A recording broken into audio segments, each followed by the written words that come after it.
साथियों, जय हिंद। मैं आपका दोस्त, आपका मित्र डॉक्टर अशोक शर्मा आप सब लोगों का आपके अपने YouTube channel English with doctor Ashok Sharma में स्वागत करता हूं।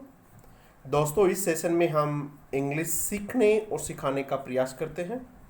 इस सेशन में हम द हिंदू एडिटोरियल से कुछ सेंटेंसेस ट्रांसलेशन के लिए लेते हैं, कुछ हिंदी से इंग्लिश में ट्रांसलेट करते हैं और कुछ इंग्लिश से हिंदी में ट्रांसलेट करते हैं, ताकि आपका जो कंप्रेहेंशन पावर है वो बहुत मजबूत हो जाए, चीज़ों को आप बहुत अच्छे से समझना शुरू कर दें। उसमें कुछ ग्रामर के जो कॉन्सेप्ट्स होते हैं हम उनको भी क्लियर करने का प्रयास करते हैं। उसके बाद हम एसएससी, बैंकिंग, एयरफोर्स, नेवी के जो पुराने क्वेश्चंस हैं उनको देखने का प्रयास करते हैं। तो शुरू करते हैं आज का हम ये सेशन। दोस्तों, इस सेशन में जो मैं आप लोगों को पढ़ाने वाला हूँ, इसकी पीडीएफ आप लोगों को हमारे टेलीग्राम चैनल पे उपलब्ध हो जाती है। आप सेशन सुनने से पहले, इस सेशन को देखने से पहले आप टेलीग्राम चैनल पे जाइएगा, वहाँ आप इसकी पीडीएफ लीजिएगा, खुद अपने स्तर पे इसको सोल्व करने का प्रयास कीजिएगा। ऐसा फील होगा आपको कि आप कोई मॉक दे रहे हैं, ऐसा फील होगा। इसमें बहुत सारे क्वेश्चंस हमने इसमें डालने का प्रयास किया है। दोस्तों, मैं इस सेशन को बहुत ही साइंटिफिकली और बहुत ही साइकोलॉजिकली डिजाइन करता हूं, ताकि कम से कम समय में आप लोगों को ज़्यादा से ज़्यादा गेन हो, ज़्यादा से ज़्यादा फायदा हो। इस प्रकार का प्रयास मैं करता हूं। सेशन को हम शुरू करते हैं। ये हमारा टेलीग्राम चैनल है, डॉक्टर अशोक शर्मा इंग्लिश, और टेलीग्राम चैनल का लिंक मैं इस वीडियो के डिस्क्रिप्शन बॉक्स में भी दे दूंगा, तो आप वहां से भी इसको देख सकते हैं। इस सेशन में हम क्या पढ़ने वाले हैं, द हिंदू एडिटोरियल से कुछ सेंटेंसेस लेंगे जिनको हिंदी और इंग्लिश में ट्रांसलेट करेंगे। एसएससी, आईबीपीएस, नेवी, एयरफोर्स के क्वेश्चंस देखेंगे। और ये आज का हमारा सेशन जून 2020 का होने वाला है। देखो, शुरुआत हम करते हैं वार्म अप क्वेश्चन से। वार्म अप क्वेश्चन का मतलब ये होता है, एक सेंटेंस, एक पैराग्राफ मैं आप लोगों को देता हूं और उस पैराग्राफ को आप लोगों को अपने स्तर पे उसको ट्रांसलेट करना होता है, उसको हिंदी में ट्रांसलेट आप लोगों को करना होता है, उसको समझना होता है। आप लोग उसको समझें, उसमें ग्रामर के कौन से पॉइंट हैं वो समझें, अपने स्तर पे उसको तैयार करने का प्रयास करें। ये मैं आप लोगों को एक क्वेश्चन रोजाना देता हूं और आप लोगों से अपेक्षा रखता हूं कि आप लोग इसका जो आंसर है वो मुझे कमेंट बॉक्स में लिखेंगे। हालांकि बहुत कम बच्चे लिखते हैं, फिर भी मुझे आशा है कि आप लोग बहुत जल्द इसको लिखना शुरू कर देंगे। सभी बच्चे इसको लिखना शुरू कर देंगे। क्या था देखिएगा, कल का जो सेंटेंस है अब मैं उसको एक्सप्लेन करूंगा। आपने एक्सप्लेन किया, आपको कितना हो पाया आपने देखा, अब मैं इसको एक्सप्लेन करूंगा तो चीजें आप लोगों को बहुत अच्छे से समझ आ जाएंगी। ये सेंटेंस था हमारा कल का, जो कल के एडिटोरियल से था। सुप्रीम कोर्ट, सुप्रीम कोर्ट आप सब जानते हैं, ये इस सेंटेंस का सब्जेक्ट भी है। Supreme court has slammed, supreme court ने, हैज प्लस थर्ड फॉर्म है हैज स्लैम्ड। स्लैम्ड का मतलब होता है क्रिटिसाइज बीटरली, किसी को बुरी तरीके से आलोचना करना, किसी को बुरी तरीके से डांटना, फटकारना, उसको स्लैम्ड कहते हैं। सुप्रीम कोर्ट हैज स्लैम्ड किसको? दिल्ली गवर्नमेंट को। तो सुप्रीम कोर्ट ने दिल्ली गवर्नमेंट पे एक डांट लगाई, उनकी कड़ी आलोचना की। किस बात के लिए? फॉर का मतलब होता है के लिए, प्रेपोजिशन है किसके लिए? डिसिप्लिनरी एक्शन अगेंस्ट ए विसल ब्लोइंग हेल्थ वर्कर के, इस बात के लिए, फॉर के लिए, किसके लिए? Disciplinary action. किसके लिए बेटा? डिसिप्लिनरी का मतलब होता है अनुशासनात्मक, अनुशासनात्मक, डिसिप्लिन अनुशासन, और डिसिप्लिनरी का मतलब होता है अनुशासनात्मक। एक्शन कार्यवाही, किसके लिए? सुप्रीम कोर्ट ने दिल्ली गवर्नमेंट की आलोचना की, किसके लिए? अनुशासनात्मक कार्यवाही के लिए। ये देखिएगा, इसका एडजेक्टिव है डिसिप्लिनरी, ये एक्शन नाउन है। कैसी एक्शन? डिसिप्लिनरी, तो ये इसका क्या हो गया? एडजेक्टिव हो गया। और ये डिसिप्लिनरी एक्शन जो दिल्ली गवर्नमेंट ने ली थी वो किसके खिलाफ थी? अगेंस्ट यानी खिलाफ, विसल ब्लोइंग हेल्थ वर्कर, एक whistle blowing health worker. Health worker मतलब स्वास्थ्य कार्यकर्ता। विसल ब्लोइंग कौन होता है?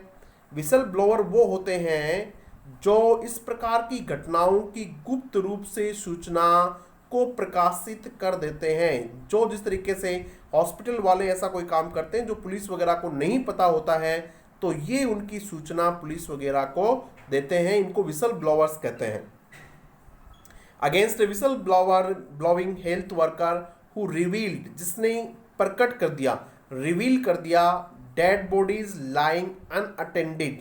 क्या प्रकट कर दिया उसने, क्या दिखा दिया उसने, डेड बॉडीज, मृत जो शरीर हैं, लाइंग पड़े हुए, अनअटेंडेड बिना कोई प्रवाह के, बिना किसी अटेंड किए हुए, यानी इसी प्रकार से डेड बॉडीज पड़ी थी जिनकी कोई देखभाल नहीं कर रहा था, जिनको कोई संभाल नहीं रहा था, अनअटेंडेड थी। कहाँ, इन ए पेशेंट, कहाँ भाई, इन ए पेशेंट वार्ड, एक रोगियों के वार्ड में, एट, कहाँ, स्थान के लिए एट का प्रयोग किया जाता है, कहाँ भाई, at the capital cities, capital city राजधानी शहर के largest Covid care hospital, capital city यानी दिल्ली के सबसे बड़े लार्जेस्ट यानी बड़े कोविड केयर हॉस्पिटल में क्या दिखा दिया उसने, उसने ये दिखाया कि वहाँ क्या पड़ी हैं, डेड बॉडीज लाइंग अनअटेंडेड। कहाँ, डेड बॉडीज पड़ी हैं अनअटेंडेड, कहाँ, in a patient ward, patient ward में, कहाँ,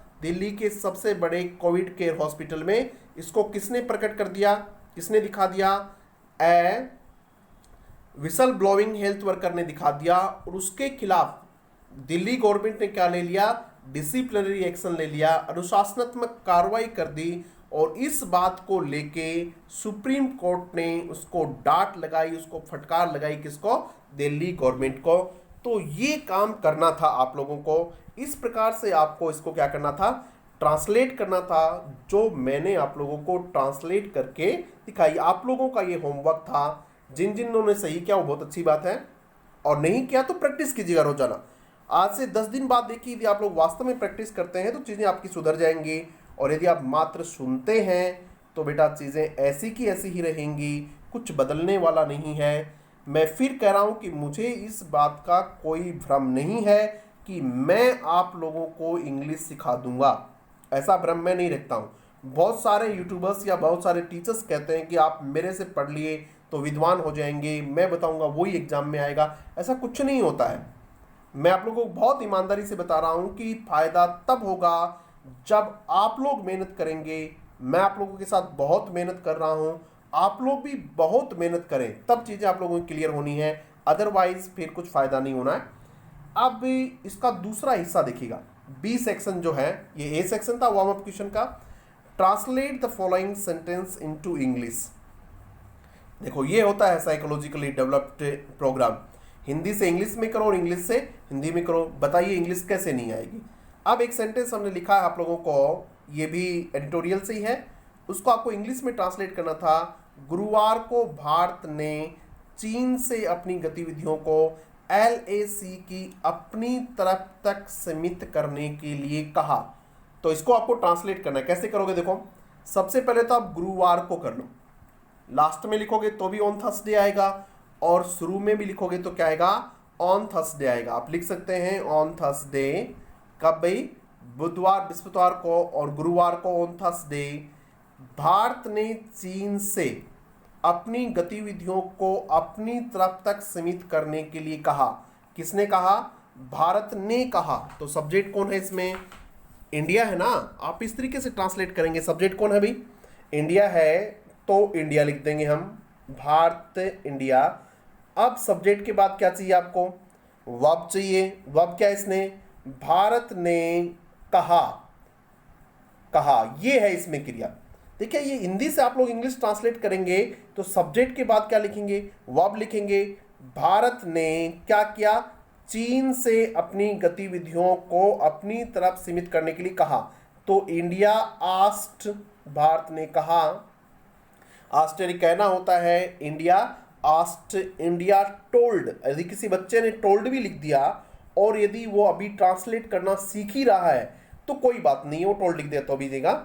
on Thursday India asked China, किससे कहा, चाइना से कहा, क्या करने के लिए कहा, क्या करने के लिए भाई, अपनी गतिविधियों को, क्या करने को, अपनी LOC की अपनी तरफ तक सीमित करने के लिए कहा। तो हम इसको ट्रांसलेट करेंगे, on Thursday India asked China to, सीमित करने को कहते हैं to confine, CONFINE, to confine या to restrict, RESTRIC, to restrict. वो क्या कर ले, सीमित कर ले। किसी बच्चे ने रेस्ट्रिक्ट लिखा है तो भी ठीक है, किसी बच्चे ने कन्फाइन लिखा है तो भी ठीक है।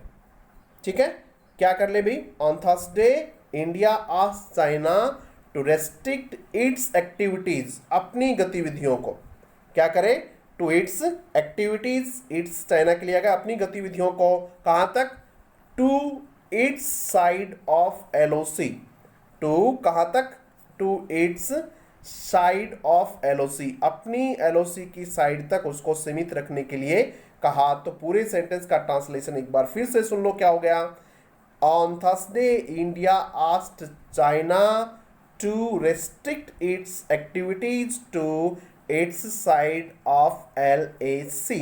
तो ये हमने इसको ट्रांसलेट करके देखा। आप लोग भी बेटा इसको ट्रांसलेट कीजिएगा।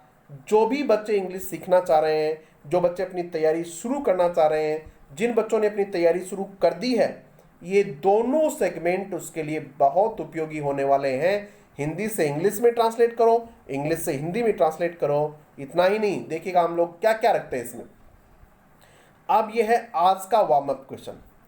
आज का वार्म अप क्वेश्चन क्या है, आज आप लोगों का ये होमवर्क है।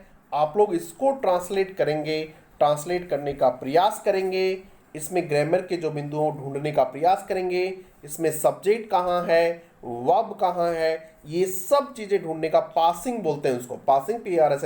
पासिंग का मतलब होता है कि आप पे सेंटेंस में सब्जेक्ट ढूंढें, सेंटेंस में वर्ब ढूंढें, सेंटेंस में ऑब्जेक्ट ढूंढें। ये सारी चीज़ें आप लोग इस सेंटेंस को करेंगे। आप लोग एक बार स्क्रीन को पॉज करके, स्क्रीन को रोक के आप लोग इसको देख सकते हैं। अदरवाइज मैंने इसकी PDF अपने टेलीग्राम चैनल पे उपलब्ध करवा दी है, आप वहां से देखेंगे। एक बार पढ़ के मैं सुना देता हूं कि आज का सेंटेंस क्या है। आज का एडिटोरियल से है, ये भी एडिटोरियल पढ़ने का ये भी एक तरीका होता है। आप इस तरीके से भी एडिटोरियल पढ़ सकते हैं। When the Doklam standoff ended, आज के एडिटोरियल से है ये। When the Doklam standoff ended in late August 2017, no one entertained any illusion that the fundamental causes behind the confrontation, that no one, sentence अधूरा है भैया, थोड़ा सा और लिख देता हूँ। When the Doklam standoff ended in late August, no one entertained any illusion that the fundamental causes behind the confrontation are over, are over लिख लो इसके आगे आप लोग, आर ओवर, तब ये सेंटेंस कंप्लीट होगा। कन्फ्रंटेशन के साथ क्या लिख दो, आर ओवर लिख दो, तब ये सेंटेंस कंप्लीट हो जाएगा। अब इस पूरे सेंटेंस को आपको ट्रांसलेट करना है, पूरी प्रयास करें। इतना ही नहीं, इसका जो बी सेक्शन है वो भी देखिएगा। बी सेक्शन है हिंदी का एक सेंटेंस हम लिखेंगे, ये भी एडिटोरियल से ही है। मैंने इसको ट्रांसलेट किया, आप लोगों को वापस इसको इंग्लिश में लिखना है। इसको इंग्लिश में ट्रांसलेट करेंगे। चीन से सस्ते आयात ने, चीन से सस्ते आयात ने विनिर्माणकर्ताओं को व्यापारियों में बदल दिया। सेंटेंस को आप लोगों को इंग्लिश में लिखना है। चीन से सस्ता आयात हुआ, हमारे जो विनिर्माणकर्ता थे, जो सामान बनाते थे, उन लोगों ने बनाना छोड़ दिया और क्या बन गए, व्यापारी बन गए, बेचना शुरू कर दिया। आपको इस सेंटेंस को क्या करना है, इंग्लिश में ट्रांसलेट करना है। तब आप लोगों को पता चलेगा कि आप लोग कितनी इंग्लिश जानते हैं और कितनी इंग्लिश समझते हैं। इससे आपका वोकैबुलरी तैयार होगी, इससे आपका कंप्रेहेंशन तैयार होगा, इससे आप लोग एरर नहीं करेंगे। बहुत सारी चीज़ें आप इसमें सीखने वाले हैं। अब हम आगे बढ़ते हैं। आज का द हिंदू एडिटोरियल, वोकैबुलरी, ये सब चीज़ें आज हम सीखने वाले हैं।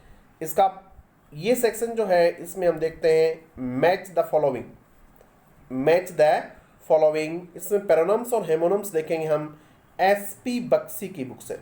आप सब जानते हैं कि SP बख्शी सर की जो बुक है वो वर्ड पावर के लिए रामबाण है। आप लोग खरीदिएगा, उसको तैयार कीजिएगा। और उसमें हमने 3 सेंटेंस लिए हैं, 3 वर्ड लिए हैं। ये तीनों वर्ड एग्जाम में कई बार पूछते हैं। एक्सेप्ट, एक्सेप्ट का मतलब होता है to take something that someone offers you. Accept यानी स्वीकार करना, लेना, समथिंग, STS समथिंग है, दैट समवन ऑफर्स यू, जब कोई आप लोगों को कोई चीज़ ऑफर करता है आप लोग उसको ले लेते हैं तो उसका एक्सेप्ट करना कहते हैं, उसको स्वीकार करना कहते हैं। एक्सेप्टेंस क्या होता है? स्वीकार करना होता है। अक्सर ये इनविटेशन वगैरह के लिए, गिफ्ट वगैरह के लिए काम में लिया जाता है। दूसरा वर्ड है एक्सेप्ट, एक्सपेक्ट। एक्सपेक्ट का मतलब होता है किसी चीज़ की आशा करना। Expect, to think that something will happen because it seems likely, ये सोचना कि कुछ होगा क्योंकि लाइकली का मतलब संभावना होना, क्योंकि इसकी बड़ी संभावनाएं हैं, तो इसका मतलब होता है एक्सपेक्ट। टू होप होता है किसी चीज़ की आशा रखना, टू होप होता है। ठीक है, ये हो गया। तीसरा वर्ड देखिए एक्सेप्ट। एक्सेप्ट का मतलब के सिवाय, नॉट इंक्लूडिंग, किसी चीज़ को शामिल नहीं करते हुए, समबॉडी और समथिंग, कोई व्यक्ति या किसी वस्तु को शामिल नहीं करते हुए उसको एक्सेप्ट कहते हैं, के सिवाय, अपार्ट फ्रॉम। अपार्ट फ्रॉम का मतलब होता है के सिवाय। तीन वर्ड हो गए, एक्सेप्ट, एक्सेप्ट करना, स्वीकार करना, एक्सपेक्ट, आशा करना, एक्सेप्ट, के सिवाय।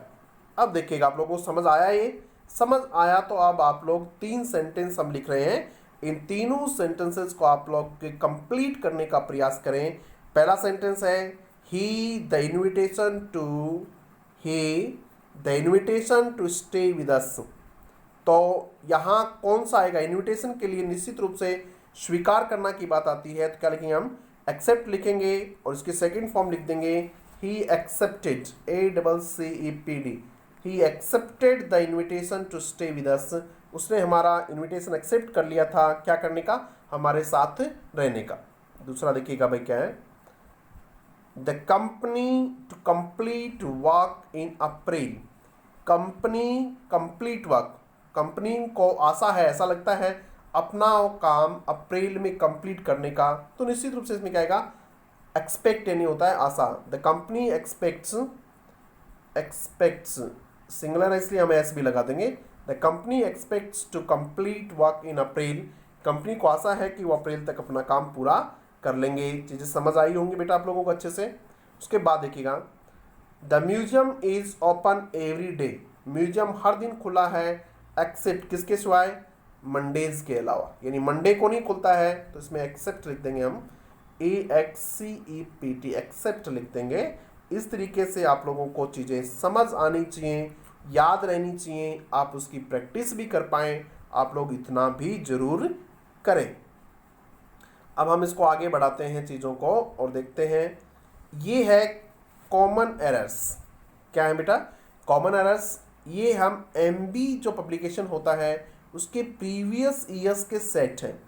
जो बच्चे SSC बैंकिंग की तैयारी करते हैं वे सभी बच्चे इन सेट्स को सोल्व करते हैं, और यदि नहीं करते हैं तो उनको करना चाहिए। उस सेट से हम SBI PO का ये सेट है, और उस सेट से हम कुछ आप लोगों के लिए कॉमन एरर्स लेते हैं। इन कॉमन एरर्स को हम बहुत अच्छे ढंग से सॉल्व करने का प्रयास करेंगे। देखिएगा क्या है, इट इज सेड, ऐसा कहा गया है। It is said passive voice का सेंटेंस है, इट के साथ इजी आना चाहिए, कोई समस्या नहीं है। बाय सम पर्सन्स, किनके द्वारा? कुछ लोगों के द्वारा। तो सम जो डिटर्मिनर है ये अपने साथ प्लूरल नाउन ले सकता है, कोई दिक्कत नहीं है, क्योंकि सम का प्रयोग अनकाउंटेबल के लिए भी होता है और सम का प्रयोग प्लूरल के लिए भी होता है। अनकाउंटेबल के लिए कैसे? सम वाटर, तो अनकाउंटेबल के लिए हो गया, और सम बॉयज तो किसके लिए होगा? प्लूरल के लिए। लेकिन ध्यान रखिएगा सम के साथ कभी भी काउंटेबल सिंगुलर नाउन नहीं आता है, इस बात को बहुत अच्छे से देख लीजिएगा। यानी ये ऐसे नहीं हो सकता था। कैसे नहीं हो सकता था? सम पर्सन नहीं होता। ये क्या नहीं होता बेटा? ये सम पर्सन नहीं हो सकता है, क्या होना? सम पर्सन होना चाहिए था। तो यहां तक तो कोई गलती नहीं है। It is said by some persons that भी ठीक है। वन ऑफ द बैंक, यहां इसमें एरर है। वन ऑफ के बाद आने वाला नाउन हमेशा प्लूरल होता है, बहुवचन होता है। वन ऑफ द के बाद जो भी नाउन आएगा वो प्लूरल में होगा, यानी क्या लिखा जाना चाहिए था, बैंक्स लिखा जाना चाहिए था। One of the banks, one of the boys ऐसा लिखा जाना चाहिए, one of the boys. It should always be like this, क्योंकि यहां जब प्लूरल होगा उनमें से ही तो कोई एक होगा, इसलिए यहां प्लूरल होना बहुत जरूरी है। बच्चों में से कोई एक, जब ये प्लूरल ही नहीं होगा तो उनमें से एक कैसे होगा। तो one of the is always followed by a plural noun, but it must always kept in mind that one of the is followed by a plural noun but a singular verb। लेकिन verb कैसी आएगी, singular आएगी। हालांकि इसमें verb है कि नहीं ये देखेंगे आगे। It is said by some persons that one of the banks, यहाँ banks होना चाहिए था, could solve, यहाँ मॉडल है इसका, सिंगुलर प्लूरल से कोई फर्क नहीं पड़ता है। could solve, सॉल्व कर सकता था। कुड मॉडल के बाद हमेशा फर्स्ट फॉर्म आती है, चाहे यहाँ आपके पास सिंगुलर हो या प्लूरल हो, यहाँ तो फर्स्ट फॉर्म ही आएगी, बेस फॉर्म ही आएगी। तो ये सॉल्व है। सॉल्व इकोनॉमिक प्रॉब्लम, आर्थिक समस्या, इकोनॉमिक एडजेक्टिव है, प्रॉब्लम नाउन है। तो ये चीज़ आपको समझ आ गई। इस तरीके से बेटा आप लोगों को एरर सॉल्व करने हैं। तो इसमें जो एरर था वो कहाँ था, दिस पोर्शन, इस पोर्शन में आपको क्या यहाँ एरर है, एरर समझ आ गया है। रोजाना एक एक दो दो कॉन्सेप्ट आप सीखेंगे। ये बेटा आप लोगों के लिए एक मॉक है, आप लोग इस तरीके से अपने मॉक दे सकते हैं और अपनी तैयारी को और मजबूत कर सकते हैं। दूसरा देखिएगा, आप लोग स्क्रीन को पॉज करके एक बार इसका आंसर करने की कोशिश करें। 10 मिनट देखें, 1 मिनट देखें, 2 मिनट देखें, स्क्रीन को पॉज करके देख लें, उसके बाद फिर आगे का वीडियो देखें ताकि आपको चीज़ें अच्छी लगें। द बॉय हु, लड़का जो, you see there, the boy you see there. तो ये जो बॉय है, द बॉय जिसको आपने देखा, हु का मतलब तो जिसने देखा, द बॉय, तो यहां जो हु है ये हु नहीं कहना चाहिए था, the boy whom you see there. The boy लड़का जिसको आपने वहां देखा था, तो यू सी देयर, आपने वहां देखा किसको, लड़के का, तो आपका ये ऑब्जेक्ट होना चाहिए ना, यू सी द बॉय, आपने लड़के को देखा तो ऑब्जेक्ट है, ये जबकि क्या है, सब्जेक्ट है। तो ये तो यही गलत है, क्या होना चाहिए था, द बॉय लड़का जिसको, द बॉय होम लड़का जिसको, यू सी देयर लड़के जिसको आपने देखा था वहां, मेड द टॉप स्कोर, उसने क्या किया था, टॉप स्कोर किया इन द लास्ट मैच, पिछले मैच में उसने सबसे ज़्यादा स्कोर किया, टॉप स्कोर किया। तो ये जो बच्चा ये हु है, इसके स्थान पे क्या आना चाहिए था, हु आना चाहिए था। रिलेटिव प्रोनाउन का क्वेश्चन है, आपको बहुत अच्छे से समझना चाहिए कि हु आएगा या फिर क्या आएगा, हुम आएगा। इस सेंटेंस में क्या आएगा, हुम आएगा, ठीक है, क्योंकि यहाँ सब्जेक्ट की आवश्यकता नहीं है, किसकी आवश्यकता है, ऑब्जेक्ट की आवश्यकता है, ठीक है।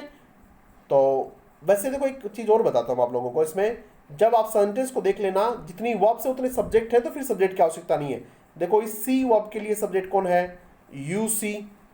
मैड, मैड के लिए भी है, द बॉय मैड इसके लिए भी है, यानी 2 वर्ब और 2 सब्जेक्ट है, उसके अलावा इसमें कहीं वर्ब है नहीं। तो इसको यदि आप हु भी सब्जेक्ट होता है तो इसके लिए फिर वर्ब कहाँ से लाएगी, ये कौन सी वर्ब का सब्जेक्ट है, इसका मतलब ये सब्जेक्ट नहीं है, यहाँ क्या है, ऑब्जेक्ट है। इस तरीके से तैयार कर लो, और बाकी आप लोग ट्रांसलेट करके देखते हो तब भी क्या आना चाहिए, हुम आना चाहिए। तो ये था हमारा। इसके बाद वाला देखिएगा आप लोग के, एक चीज और आप लोगों को बहुत अच्छी समझाते हैं, double blanks in a sentence. SP Gupta ji की जो बुक है उसमें डबल ब्लैंक्स होते हैं, ये बैंक पीओ में पूछे जाते हैं, बैंक पीओ में, और भी हर एग्जाम के लिए बड़े इंपॉर्टेंट होते हैं ये। यानी एक सेंटेंस दिया जाएगा आपको, उसमें 2 खालिस्तान दिए जाएंगे, आपको उसको देखना होता है समझ के कौन सा कहाँ लिखेंगे। तो पहले है देखिएगा, ये है सोमेश, ये आपका sentence, Somesh me coming to his table, Somesh ने मुझे कमिंग आते हुए क्या किया, आते हुए, पार्टिसिपल होती हैं कमिंग आते हुए, गोइंग जाते हुए, इसको आप लोग इस तरीके से ट्रांसलेट करेंगे, कमिंग और गोइंग को क्या लिखेंगे, देखिएगा Somesh me coming to his table, Somesh ने मुझे अपनी टेबल की तरफ, टू का मतलब डेस्टिनेशन के लिए होता है, हिज टेबल, ही स्माइल्ड इसका मतलब निश्चित रूप से देखा ही होगा यहाँ, उसने मुझे अपनी टेबल के आते हुए देखा, एंड स्माइल्ड और वो क्या करता है, मुस्कुराता है, एंड मी ए चेयर और मुझे एक चेयर देता है। ठीक है, अब आपके पास देखिएगा ऑप्शन है, सबसे पहला फाउंड, उसने मुझे पाया, एंड सिग्नल्ड और इशारा किया, ये ठीक नहीं है। ही सोमेश मेट मी मुझे मिला, and smile and set me, ये भी नहीं है। देखिएगा Somesh looked me, look and देखा, मी एंड मेरी तरफ, coming to the table and smile और मुस्कुराया, and gave me a chair और उसने मुझे एक चेयर दी। देखो ये भी कुल मिला के ठीक हो सकता है। देखते हैं इससे ज़्यादा भी कोई अच्छा है क्या। लुक यानी होता है किसी पर आप पे जानबूझ के इंटेंशनली देखते हैं तब उसको लुक कहते हैं, और एक वर्ड होता है सी, सी का मतलब होता है आप देखना नहीं चाह रहे थे, अनायास ही कोई आदमी आपके सामने आ गया तो आपने उसको देख लिया, उसको सी कहते हैं। जिस तरह से look at the black board, look at the black board यानी आपको इंटेंशनली ब्लैक बोर्ड पे देखना है। और यदि आप जंगल से जा रहे थे, आपने एक शेर देखा, तो आई सा मैंने देखा, अ लॉयन मैंने एक शेर देखा, देखना नहीं चाह रहे थे, ऐसे ही आ गया, घर से प्लान नहीं बना के गए थे। ठीक है, तो ये सा होता है, सी की सेकेंड फॉर्म होती है। तो यहाँ भी क्या आना चाहिए, सोमेश सा आना चाहिए। सोमेश ने देखा किसको आते हुए, मुझे आते हुए उधर, एंड स्माइल्ड और मुस्काया, एंड ऑफर्ड, ये ऑफर्ड भी ठीक है, देने के लिए प्रस्ताव रखा, मी ए चेयर और उसने मुझे एक चेयर देने की प्रयास किया, ऑफर किया। तो ये था हमारा कौन सा, डबल ब्लैंक्स वाला, एसपी गुप्ता की बुक से था। तो इस तरीके से हमने बहुत सारी चीज़ें बहुत अच्छे ढंग से करने का प्रयास किया है। आप लोगों को चीज़ें ठीक लगी हों तो अपने साथियों के साथ इसको ज़रूर साझा कीजिएगा, लाइक कीजिएगा। आज से हमने एडिटोरियल का पूरा ट्रांसलेशन के लिए एक अलग से वीडियो बनाने का सोचा है, क्योंकि होता क्या है कि जब वो साथ होता है तो न तो मैं इन चीज़ों को बहुत अच्छे से एक्सप्लेन कर पाता हूँ, और फिर एडिटोरियल को मुझे 10-15 मिनट में ही उसको समेटना होता है। इसलिए मैंने सोचा है कि एडिटोरियल का आप लोगों के लिए एक अलग से वीडियो बनाया जाए और इसमें एडिटोरियल से कुछ ट्रांसलेशन के क्वेश्चंस डाले जाएं और आप लोगों को इस प्रकार का मॉक दिया जाए। तो आज का सेशन हम यहीं कंप्लीट करते हैं। Thank you very much.